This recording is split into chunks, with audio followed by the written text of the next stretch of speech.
Sumqayıt şəhərində küçə və prospektlərin abadlaşdırılması istiqamətində həyata keçirilən təmir bərpa işləri ardıcıl şəkildə davam etdirilir.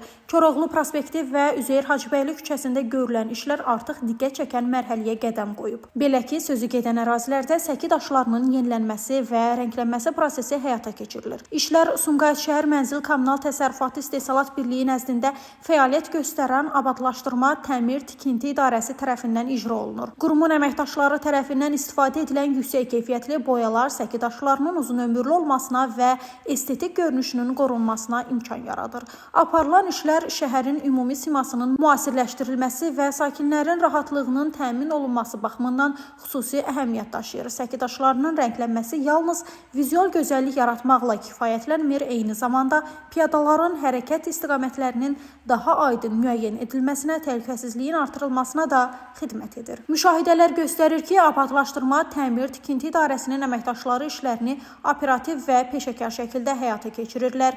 Qısa müddət ərzində böyük ərazilərin abadlaşdırılması onların təşkilati bacarığının və işə məsuliyyətli yanaşmasının göstəricisi kimi qiymətləndirilir. Günay Hüseynova, Şəmistan Fikrətli, Elbrus İsmailov bugün informasiya proqramı üçün.